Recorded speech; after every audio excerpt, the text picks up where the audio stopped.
আল্লাহ সুবহানাহু ওয়া তাআলার জন্যে যিনি আজকের এই পবিত্র জুমার দিন অনেকের মধ্য থেকে আপনাকে আমাকে পছন্দ করে জুমার খুতবার শুরুতেই মসজিদে উপস্থিত হওয়ার তৌফিক দান করেছেন, সকলে অন্তরের অন্তঃস্থল থেকে বলি আলহামদুলিল্লাহ। লাখো কোটি দরুদ ও সালাম বর্ষিত হোক আমাদের শেষ নবী, আমাদের আদর্শ জনাবে মুহাম্মদুর রাসূলুল্লাহ সাল্লাল্লাহু আলাইহি ওয়াসাল্লামের উপর। আল্লাহুম্মা সাল্লি আলাইহি আল্লাহুম্মা বারিক আলাইহি। সম্মানিত মুসলিয়ান বৃন্দ, আজকের সংক্ষিপ্ত সময়ে যে বিষয়টি নিয়ে আলোচনা করব বলে মনস্থির করেছি সেটি হচ্ছে চলো পরকালের পথে। বর্তমান সময়ে এই বিষয়টি খুবই গুরুত্বপূর্ণ একটি বিষয়। আপনি লক্ষ্য করে দেখেন আমাদের মধ্যে কতজন মানুষ এই পৃথিবীতে পরকালমুখী জীবনযাপন করছে।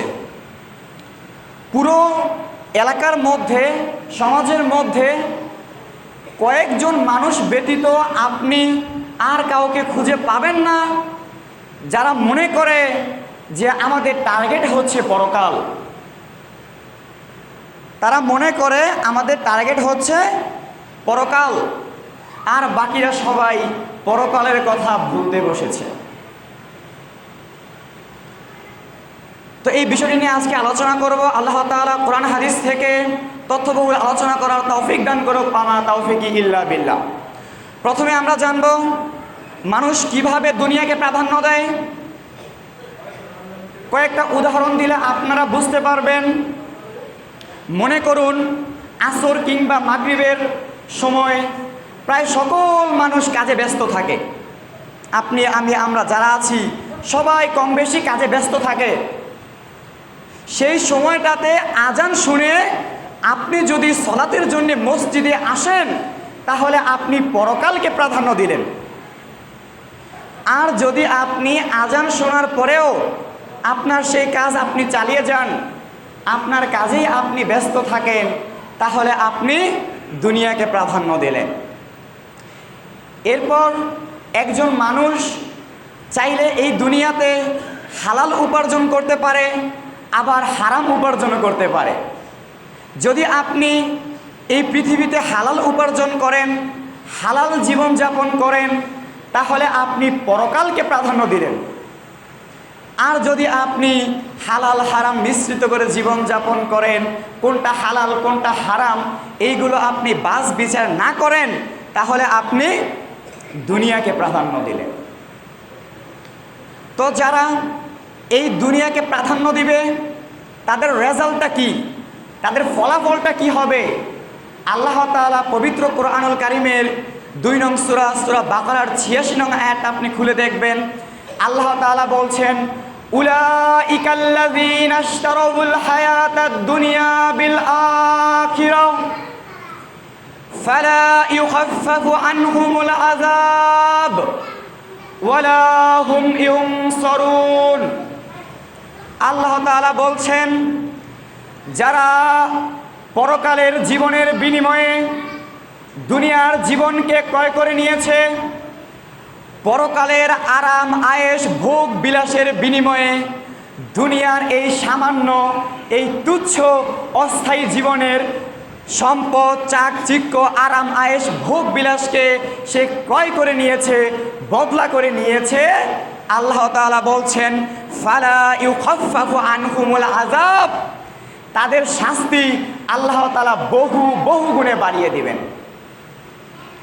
অন্যান্য যারা জাহান্নামী হবে তাদেরকেও শাস্তি দেওয়া হবে, কিন্তু যারা নাকি এই দুনিয়াকে প্রাধান্য দেওয়ার কারণে জাহান্নামী হবে তাদের শাস্তি বহু বহু গুণে বাড়িয়ে দিবেন।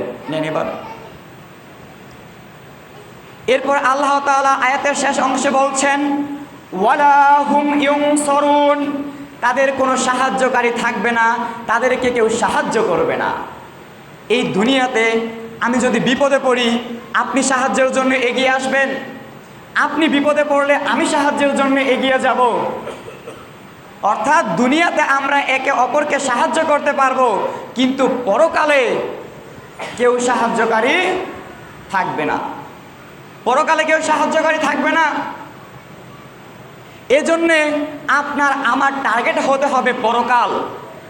দুনিয়াতে আপনি কাজকর্ম করবেন, ব্যবসা বাণিজ্য করবেন, চলাফেরা করবেন, কিন্তু আপনার আমার টার্গেট হতে হবে পরকাল। ছোট্ট একটা উদাহরণ দিলে আপনি হয়তো ভালো বুঝতে পারবেন। ফুটবল খেলা দেখেছেন আপনারা, 11-22 জন প্লেয়ার খেলে, পুরো মাঠের মধ্যে তারা বলের পিছনে ছুটে বলটাকে মারে। তাদের লক্ষ্য কিন্তু শুধু বলটাকে মারা নয়, ছোট্ট একটা গোল পোস্ট রয়েছে, ওই গোল পোস্টের ভেতর দিয়ে বলটাকে নিয়ে যায় হচ্ছে তাদের লক্ষ্য। তো ঠিক তেমনি আপনি আমি এই দুনিয়াতে জীবন যাপন করব, কিন্তু আমাদের লক্ষ্য থাকতে হবে পরকাল। দুনিয়াতে আপনি এই যা কিছু দেখছেন, দুনিয়াতে যা কিছু দেখছেন, এই সকল হচ্ছে আপনার আমার এই দুনিয়াতে উপভোগ করার জন্যে, ভোগ করার জন্য এগুলো। আল্লাহ তাআলা সূরা আলে ইমরানের মধ্যে বলছেন, যুয়িনা লিন-নাস, মানুষের জন্য সুশোভিত করে দেওয়া হয়েছে, মানুষের জন্য সাজিয়ে রাখা হয়েছে। হুব্বুশ শাহাওয়াতি মিনান নিসাই ওয়াল বানিনা ওয়াল কনাতিরিল মুকান্তারাতি মিনাজ যাহাবি ওয়াল ফিজ্জা ওয়াল ফিজ্জাতি ওয়াল খাইলিল মুসাওয়ামাতি ওয়াল আনআমি ওয়াল হারস। দুনিয়াতে আপনি যা দেখছেন, নারী, স্বর্ণরূপ, গবাদি পশু পাখি, ক্ষেত খামার, যা কিছু আপনি দেখছেন, এইগুলো হচ্ছে দুনিয়াতে ভোগ করার জন্যে। এরপরে আল্লাহ তাআলা বলছেন, যালিকা মাতাউল হায়াতাদ দুনিয়া, এইটার থেকেও উত্তম জিনিস আল্লাহ তাআলার কাছে রয়েছে। এর থেকেও উত্তম জিনিস দুনিয়াতে যা দেখছেন, যে সম্পদ, আরাম আয়েশ, ভোগ বিলাস, এইগুলোর চেয়ে উত্তম জিনিস পরকালে আল্লাহর কাছে রয়েছে। কিন্তু আজ দেখা যায় মানুষ দুনিয়ার এই অস্থায়ী সম্পদ, এই তুচ্ছ সম্পদের প্রতি মানুষ আজ হামাগুড়ি দিয়ে পড়ছে, মানুষ প্রতিযোগিতা করছে, হামাগুড়ি দিয়ে পড়ছে। এজন্য বিশ্বনবী মুহাম্মদুর রাসূলুল্লাহ সাল্লাল্লাহু আলাইহি ওয়াসাল্লাম বলছেন, ইয়াহরুমু ইবনু আদম, আদম সন্তান বৃদ্ধ হয়, তার বয়স হয়, সে বৃদ্ধ হয়। ওয়াশিব্বু মিন হুসনান, কিন্তু দুইটা জিনিস জোয়ান হতে থাকে, দুইটা জিনিসের প্রতি তার চাহিদা, তার আকাঙ্ক্ষা, তার ভালোবাসা, মহাব্বত বাড়তে থাকে। আল হিরসু আলাল মাল, সম্পদের প্রতি ভালোবাসা, ওয়াল হিরসু আলাল উমর, এবং দীর্ঘ জীবনের আকাঙ্ক্ষা। তাহলে বিশ্বনবী সাল্লাল্লাহু আলাইহি ওয়াসাল্লাম বলছেন যে আদম সন্তান বৃদ্ধ হয়, তার বয়স হয়, সে বৃদ্ধ হয়, কিন্তু দুইটা জিনিসের প্রতি তার ভালোবাসা দিনে দিনে বাড়তেই থাকে, বাড়তেই থাকে। সেটা কি? সম্পদের প্রতি ভালোবাসা এবং দীর্ঘ জীবনের আকাঙ্ক্ষা। সে অনেক দিন সে বেঁচে থাকতে চায়, মৃত্যুর কথা সে ভুলেই যায়। এই দীর্ঘ জীবনের আকাঙ্ক্ষা মানুষ করে।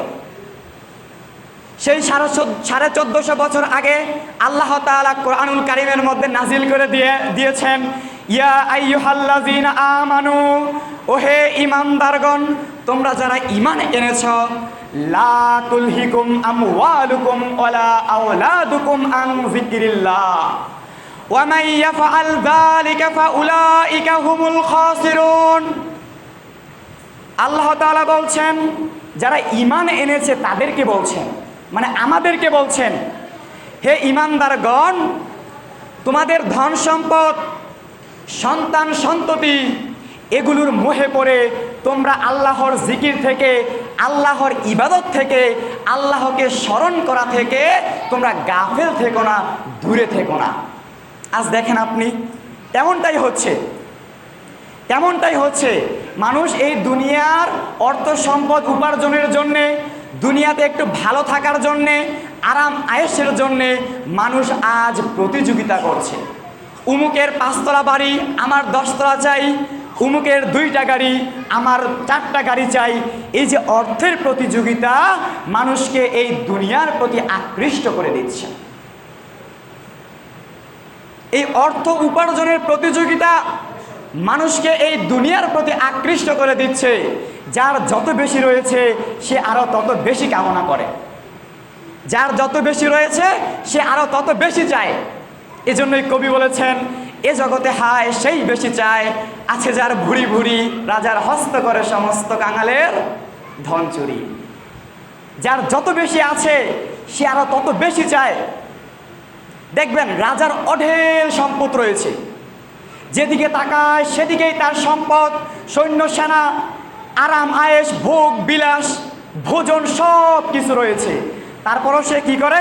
নতুন রাজ্য জয় করার আকাঙ্ক্ষা করে। সে কি করে? নতুন রাজ্য জয় করার আকাঙ্ক্ষা করে। এজন্য বিশ্বনবী সাল্লাল্লাহু আলাইহি ওয়াসাল্লাম হাদিসের মধ্যে বলছেন, লাউ কানা লি ইবনে আদম ওয়াদিআনে মিন মালিন, আদম সন্তানকে যদি সম্পদে পরিপূর্ণ 2টি উপত্যকা, মাঠ ভর্তি সম্পদ তাকে দেওয়া হয়, লাবতাগা সালিসান, তাহলে সে তৃতীয়টার আকাঙ্ক্ষা করবে। যদি মাঠ ভর্তি উপত্যকা সম্পদে পরিপূর্ণ করে তাকে দেওয়া হয়, সেটা পাওয়ার পরেও সে আরো আকাঙ্ক্ষা করবে। এজন্য বিশ্বনবী বলছেন, লা ইয়ামলাউ জাওফ ইবনে আদম, আদম সন্তানের পেট পরিপূর্ণ হবে না ইল্লা তুরাব, যতক্ষণ না সেই পেটের মধ্যে মাটি পৌঁছাবে।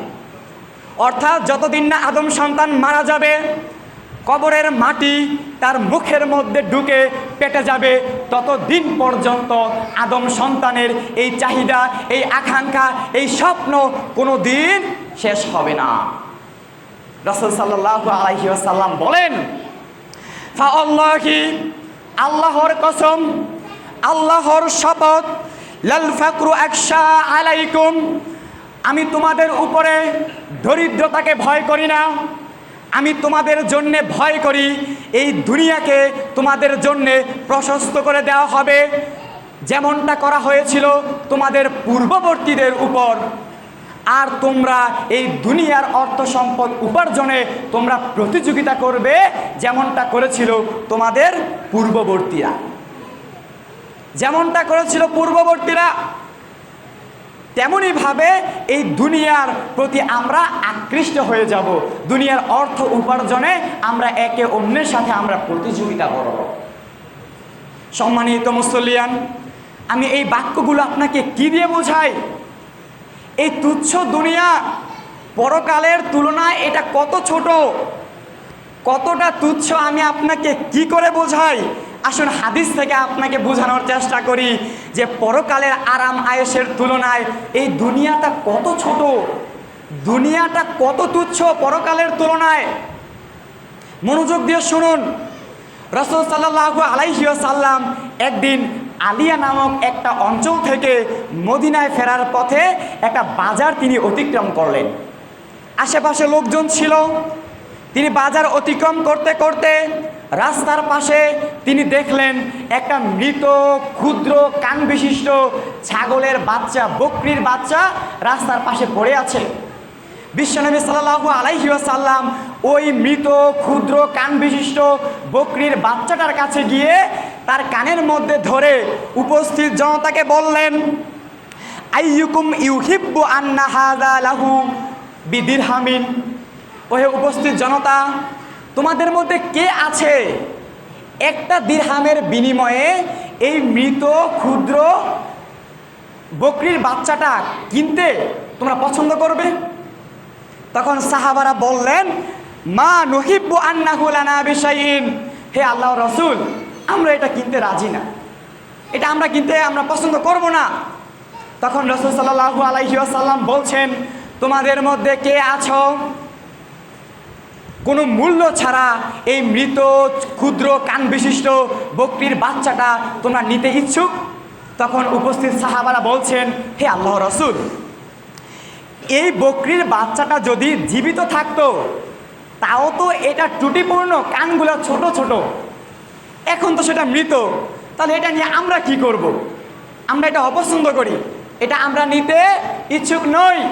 তখন বিশ্বনবী সাল্লাল্লাহু আলাইহি ওয়াসাল্লাম বলছেন, ওহে আমার সাহাবীরা, আল্লাহর কসম, এই মৃত ক্ষুদ্র বকরির বাচ্চাটা তোমাদের কাছে যতটা মূল্যহীন, যতটা তুচ্ছ, আল্লাহ তাআলার কাছে এই দুনিয়াটা তার চেয়ে বেশি তুচ্ছ। তার মানে একটা মৃত ছাগলের বাচ্চার সমান মূল্য নেই, এটা তো অনেক বড় হয়ে গেল।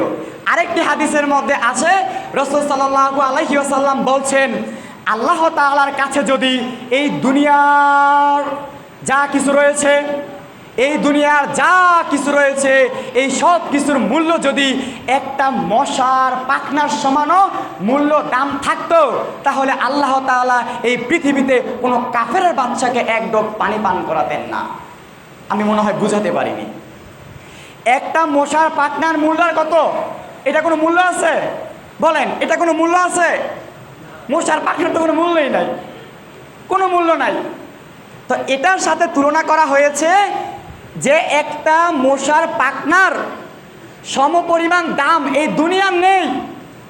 যিনি সৃষ্টি করেছেন, এই জগতের সৃষ্টিকর্তা আল্লাহ রাব্বুল আলামিন, স্রষ্টার কাছে এই দুনিয়ার কোনো মূল্য নেই। আর আমি আপনি মাখলুকাত হয়ে, সৃষ্টি হয়ে আমরা এই দুনিয়ার মধ্যে হামাগুড়ি দিয়ে পড়ছি, হামাগুড়ি দিয়ে পড়ছি। দুনিয়ার মধ্যে কি ভালোবাসা, কি মহব্বত, অথচ অনন্তকালে, পরকালে অনন্ত আরাম আয়েশ আপনার আমার জন্য রয়েছে। আর সেই অনন্তকালের আরাম আয়েশ ভুলে গিয়ে দুনিয়ার এই নির্দিষ্ট কয়েকটা সময়ের আরাম আয়েশে আপনি আমি একদম ঝাঁপিয়ে পড়ছি। বিশ্বনবী সাল্লাল্লাহু আলাইহি ওয়াসাল্লাম বলছেন, ওহে আমার সাহাবীরা শোনো, কিয়ামত পরকালের তুলনায় দুনিয়ার আরাম আয়েশটা কতটুকু তোমরা শোনো। তোমাদের কেউ যদি তার আঙুলটাকে সমুদ্রের মধ্যে ডুবিয়ে দেয়, অতঃপর সে তা তুলে আনুক, সে লক্ষ্য করুক তার আঙুলটা কতটুকু পানি নিয়ে ফিরেছে। এই পানিটুকু বিশাল সমুদ্রের তুলনায় যতটা ক্ষুদ্র, যতটা কম, ঠিক অনুরূপভাবে পরকালের আরাম আয়েশের তুলনায় এই দুনিয়ার সুখ শান্তি আরাম আয়েশ ততটা।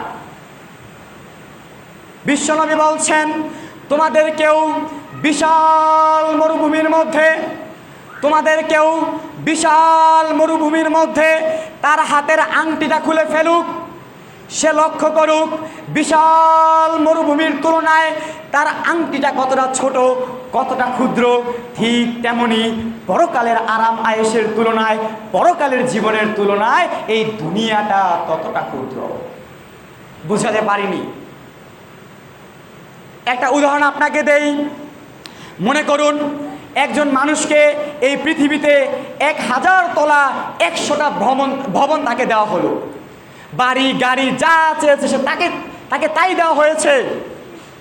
এই সব কিছু পাওয়ার পরেও পরকালের তুলনায় সেটা হচ্ছে অতটা ক্ষুদ্র যতটা বিশাল সমুদ্রের তুলনায় 1 ফোঁটা পানি। বুঝাতে পারলাম? বুঝেছেন যে পরকালের আরাম আয়েশ, পরকালের ভোগ বিলাস এই দুনিয়ার তুলনায় কতটা বিশাল, কতটা বিশাল। এজন্যে কোনোভাবেই এই দুনিয়াকে প্রাধান্য দেওয়া যাবে না, কোনোভাবে এই দুনিয়াকে প্রাধান্য দেওয়া যাবে না। বিশ্বনবী সাল্লাল্লাহু আলাইহি ওয়াসাল্লাম একবার ইবনে উমরের কাঁধে হাত রেখে বললেন, হে ইবনে ওমর, কুম ফিদ দুনিয়া কান্নাকা গরিব আও আবিরুস সাবিল। হে ইবনে ওমর, তুমি দুনিয়াতে এমনভাবে বসবাস করো, দুনিয়াতে তুমি এমনভাবে জীবনযাপন করো যেন তুমি একজন মুসাফির, একজন পথিক, একজন মুসাফির পথিকের ন্যায় এই দুনিয়াতে বসবাস করার কথা বলা হয়েছে। আপনি যখন দূরে কোথাও তাবলীগ কিংবা মাহফিল ইজতেমায় যান মুসাফির বেশে, তখন আপনি সাথে করে কি নিয়ে যান? একটা লুঙ্গি, গামছা, কিছু শুকনা খাবার, হ্যাঁ, এই টুকটাক জিনিস নিয়ে একটা ব্যাগের মধ্যে আপনি নিয়ে যান। কারণ আপনি জানেন সেখানে আপনি চিরদিন থাকবেন না, আপনি মুসাফির। এই মুসাফিরের ন্যায় আমাদেরকে আমাদের দৈনন্দিন জীবনের প্রত্যেকটা দিন আমাদেরকে অতিবাহিত করতে হবে। এরপর তিনি বলছেন ওয়া উদ্দানাফসাকা ফি আহলিল কুবুর, এবং তুমি নিজেকে সর্বদা একজন কবরবাসী মনে করো। জীবিত থেকে তুমি নিজেকে সর্বদা একজন কবরবাসী মনে করো। আজ আমরা নিজেকে কবরবাসী মনে করি? মৃত্যুর কথা সেই কবেই ভুলে বসে আছি। মৃত্যুর কথা সেই কবে আমরা ভুলে বসে আছি। রাসূল সাল্লাল্লাহু আলাইহি ওয়াসাল্লাম ইবনে ওমরকে বলছেন, হে ইবনে ওমর, ইজা আমসাইতা ফালা তানতাজিরিস সাবাহ, হে ইবনে ওমর, তুমি যদি সন্ধ্যায় বেঁচে থাকো সকাল হওয়ার আশা করিও না।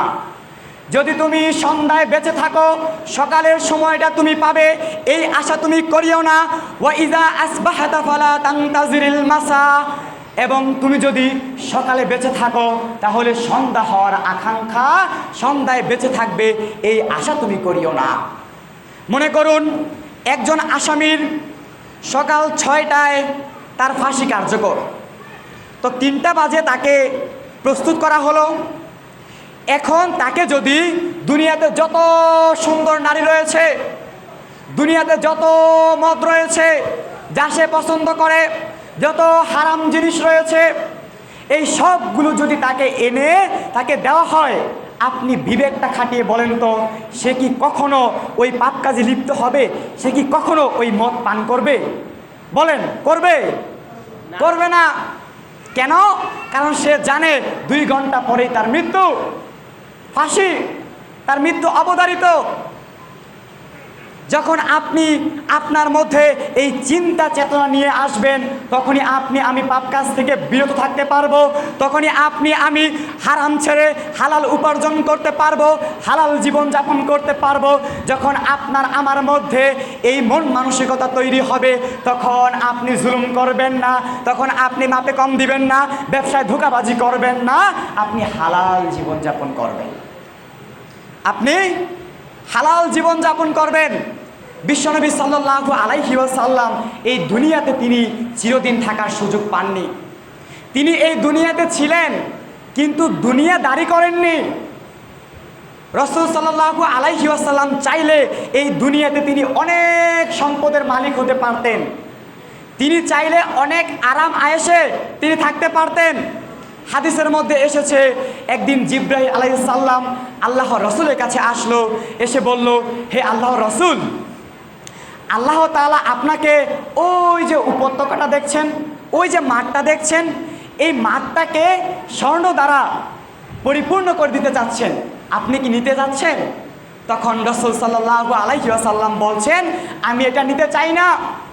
তিনি আল্লাহর কাছে দোয়া করলেন, হে আল্লাহ, তুমি আমাকে একদিন তৃপ্তি সহকারে খাওয়াবে, আরেকদিন আমাকে তুমি অনাহারে রাখবে, আমি তোমার কাছে এটাই চাই। কেন তিনি কথা বললেন? তিনি একদিন তৃপ্তি সহকারে খেতে চেয়েছেন যাতে তিনি আল্লাহর শুকরিয়া আদায় করতে পারেন, আরেক দিন তিনি অভুক্ত থাকতে চাচ্ছেন যাতে করে তিনি কাতর স্বরে আল্লাহ তাআলার কাছে রিজিক চাইতে পারেন। তাহলে দুনিয়ার সম্পদকে কতটা ভয় করত? যদি তিনি অনেক সম্পদ কামনা করতেন তাহলে হয়তো এই সম্পদের লোভে পড়ে, সম্পদের মোহে পড়ে তিনি এই দুনিয়ার প্রতি আকৃষ্ট হয়ে যেতেন, এই দুনিয়ার প্রতি আকৃষ্ট হয়ে যেতেন। কিন্তু তিনি জীবন যাপন করেছেন খুবই সাধারণ। আব্দুল্লাহ ইবনে মাসউদ রাদিয়াল্লাহু আনহু বলছেন, একদিন আমরা রাসূল সাল্লাল্লাহু আলাইহি ওয়াসাল্লামের কাছে গেলাম, দেখলাম তিনি একটি খেজুর পাতার চটের মধ্যে শুয়ে আছেন এবং সেই চটের দাগ তার পিঠের মধ্যে লেগে রয়েছে। তখন আমরা বললাম, হে আল্লাহর রাসূল, আপনি যদি একটু অনুমতি দিতেন আমরা আপনার জন্যে সুন্দর একটা বিছানার ব্যবস্থা করে দিতাম। তখন বিশ্বনবী সাল্লাল্লাহু আলাইহি ওয়াসাল্লাম বলেন, হে আব্দুল্লাহ ইবনে মাসউদ, এই দুনিয়ার সাথে আমার কিসের সম্পর্ক? আমি ছিলাম কোথায়, আছি এখন, থাকবো না। এই দুনিয়ার সাথে আমার কিসের সম্পর্ক? দুনিয়ার সাথে আমার সম্পর্কটা হচ্ছে ওই রকমের, একজন মানুষ গাছতলায় বসে ছায়ায় একটু জিরিয়ে নিল, তারপর সে ওই গাছটাকে ত্যাগ করে চলে গেল। দুনিয়ার সাথে আমার সম্পর্কটা হচ্ছে এরকমের। অথচ দেখেন আজ আমরা এত আরাম আয়েশের মধ্য থেকে এত ভোগ বিলাসের মধ্য থেকে আজ আমরা আল্লাহ তাআলাকে ভুলে গিয়েছি। এর প্রধান কারণ হচ্ছে দুনিয়ার প্রতি ভালোবাসা, দুনিয়ার প্রতি ভালোবাসা, দুনিয়ার প্রতি এই মোহ। এজন্য রাসূল সাল্লাল্লাহু আলাইহি ওয়াসাল্লাম বলছেন, ইন্না লিকুল্লি উম্মাতিন ফিতনা, প্রত্যেক উম্মতের জন্যই ফিতনা রয়েছে। ফিতনাতুল উম্মাতিল মাল ও ফিতনাতু উম্মাতিল মাল, আর আমার উম্মতের ফিতনা হচ্ছে সম্পদ। যার যত বেশি সম্পদ রয়েছে মনে করুন তার তত বেশি ফিতনা, যদি আপনি সেইটাকে সঠিক কাজে না লাগান। দুনিয়াতে আপনি সম্পদ কামনা করতে পারেন কি জন্য? আল্লাহর দিন প্রতিষ্ঠায় ব্যয় করার জন্যে, আল্লাহর রাস্তায় সেটা খরচ করার জন্যে। এই জন্যে আপনি কেবলমাত্র দুনিয়াতে আপনি সম্পদের আকাঙ্ক্ষা করতে পারেন, যাতে আপনার এই সম্পদ বিভিন্ন জায়গায় দান সদকা করে কবরে বসেও আপনি সেই নেকিটা আপনি পান। এই জন্য আমি সম্পদ কামনা করতে পারি। রাসূল সাল্লাল্লাহু আলাইহি ওয়াসাল্লাম বলছেন, ইয়াকুলুল আব্দু, আদম সন্তান বান্দা শুধু বলে মালি মালি, আমার সম্পদ আমার সম্পদ।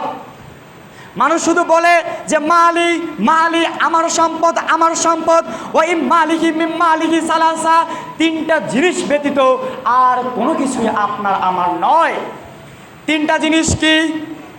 মা আকালাফা আফনা, যা আপনি খেয়ে শেষ করে দিয়েছেন সেটা আপনি দাবি করতে পারেন আমার। আও লাবিসাফা আবলা, যেই পোশাকটা পরে আপনি ছিঁড়ে ফেলেছেন আপনি বলতে পারেন এটা আমার। ও আতফাক্তানা, যেই সম্পদটা পরকালের জন্য আপনি সংরক্ষণ করেছেন অর্থাৎ দান সদকা করে দিয়েছেন, আপনি বলতে পারেন এই সম্পদটা আমার। এছাড়া দুনিয়ার আর কোনো কিছুই আপনার আমার নয়। যেটা খেয়ে শেষ করে দিয়েছেন, যেই কাপড়টা পরে ছিঁড়ে ফেলেছেন, যেটা দান করে খরচ করে দিয়েছেন, সেটাই কেবলমাত্র আপনার আমার, আর বাকি সবগুলো হচ্ছে ওয়ারিসদের। এই জন্য বিশ্বনবী সাল্লাল্লাহু আলাইহি ওয়াসাল্লাম বলছেন যে তোমাদের কেউ কি নিজের সম্পদের চেয়ে উত্তরাধিকারীদের সম্পদকে বেশি ভালোবাসে? তখন সাহাবারা বলল, হে আল্লাহ রসুল, আমাদের মধ্যে এমন কেউ নেই যে নিজের সম্পদের চেয়ে উত্তরাধিকারীদের সম্পদকে বেশি ভালোবাসবে। তখন রাসূল সাল্লাল্লাহু আলাইহি ওয়াসাল্লাম বলছেন, তোমরা সামনে যা খরচ করেছ সেটা তোমাদের, আর পিছনে যা ছেড়ে এসেছ অর্থাৎ তুমি মৃত্যুবরণ করলে তোমার পরে যা থাকবে সেটা তোমার ওয়ারিসদের, তোমার উত্তরাধিকারীদের। তাহলে বলেন, এই যে এত সম্পদ উপার্জন করছে, বাবা চিন্তা করছে সম্পদ সন্তানের জন্যে লক্ষ লক্ষ টাকা, ব্যাংক ব্যালেন্স, জায়গা জমি ইত্যাদি অনেক অনেক কিছু রেখে যেতে হবে, কিন্তু এটা তো আপনার নয়, এটা আপনার নয়। যেটা আপনি আগে পাঠিয়ে দিয়েছেন সেটা হচ্ছে আপনার। এজন্য আল্লাহ তাআলা বলছেন, ইয়া আইয়ুহাল্লাযীনা আমানুত্তাকুল্লাহা ওয়াল তানজুর নাফসুম মা কদ্দামাত লিগাদ। প্রত্যেকটা মানুষকে এটা চিন্তা করতে হবে আগামীকালের জন্য সে কি পাঠাচ্ছে, অর্থাৎ সে যে আগামীকাল কবরে যাবে, কিয়ামতের দিন উপস্থিত হবে, সেখানে সে কি পাঠাচ্ছে এইটা তাকে চিন্তা করতে হবে। সম্মানিত উপস্থিতি, একটা হাদিস বলে শেষ করে দিচ্ছি। রাসূল সাল্লাল্লাহু আলাইহি ওয়াসাল্লাম বলছেন, ইয়াতবাউল মাইয়িতা সালাসা, তিনটা জিনিস মৃত ব্যক্তির সাথে যায়। আহলুহু ওয়া মালুহু ওয়া আমালুহু, তার পরিবার পরিজন, তার সম্পদ এবং তার আমল। ফায়ারজিউ ইসনানে ওয়া ইয়াবকা ওয়াহিদ, দুইটা জিনিস কবরস্থান থেকে ফিরে আসে, একটা জিনিস মৃত ব্যক্তির সাথে থেকে যায়। ইয়ারজিউ আহলুহু ওয়া মালুহু, তার পরিবার ফিরে আসে। যারা কবর দিতে যায় মাটি চাপা দিয়ে রেখে আসে, চলে আসে, সাথে থাকে না। তার সম্পদ যা নিয়ে যায় চলে আসে। ওই যে খাটিয়া নিয়ে গিয়েছিলেন, চাদরটা নিয়ে গিয়েছিলেন, কোদালটা নিয়ে গিয়েছিলেন, এই সম্পদগুলো ফিরে আসবে। সাথে থাকবে কি? আমল। সাথে থাকবে আপনার আমল। ওই যে সালাত আদায় করেছিলেন, ওই যে জুমার দিন ডিব্বার মধ্যে 10 টাকা দান করেছিলেন, ওই যে বেড়াতে গিয়েছিলেন রাস্তার মধ্যে একজন ভিক্ষুকে 10 টাকা দান করেছিলেন, আপনার মনে নেই? করেছিলেন। ওই যে আপনার এলাকায় মাদ্রাসা নির্মাণ হবে বলে সিমেন্ট কেনার জন্য টাকা দিয়েছিলেন, পিলার নির্মাণের জন্য টাকা দিয়েছিলেন। এই আমলগুলো কবরের মধ্যে আপনার সাথে থাকবে। সালাত একটা রূপ ধারণ করে আসবে। ওই মৃত ব্যক্তি, ওই কবরে থাকা ব্যক্তি বলবে, তুমি কে? সালাত বলবে, আনা আমালুকা সলে, আমি হলাম তোমার সৎ আমল। তাই বলতে চাই, সৎ আমল ছাড়া দুনিয়াতে কোনো কিছুই আপনার আপন নয়। সে যেই হোক। আপনি যদি মনে করেন যে আপনার বাবা কত আপন, পৃথিবীতে বাবা মার চেয়ে আপন আর কেউ নয়। সন্তান মারা গেলে কয়টা বাবা মা কবরের পাশে বসে রয়েছে দেখান তো। বাবা মা যদি বলে সন্তান আমার কত কলিজার টুকরা, কত আদরের, আপনি মারা গেলে ওই সন্তান কি কবরের পাশে গিয়ে বসে থাকবে? আপনার বাবা মারা গিয়েছে না, আপনার মা মারা গিয়েছে না, আপনি কি কবরের পাশে বসে রয়েছেন? অনেক সুন্দর জীবন যাপন করছেন, ভুলে গিয়েছেন সেসব। আপনি মারা গেলে আপনার সন্তান কি আপনাকে ভুলবে না? আপনার সন্তান আপনাকে ভুলবে না? তাই আসুন, এই দুনিয়া বিমুখী হয়ে পরকালমুখী আমরা জীবন যাপন করি। আল্লাহ আজকে যে আলোচনা শুনলাম, তুমি আমাদেরকে সেই অনুযায়ী জীবন যাপন করার তৌফিক দান করো। আমিন। ওয়া আখির দাওয়ানা আনিল হামদুলিল্লাহি রাব্বিল আলামিন।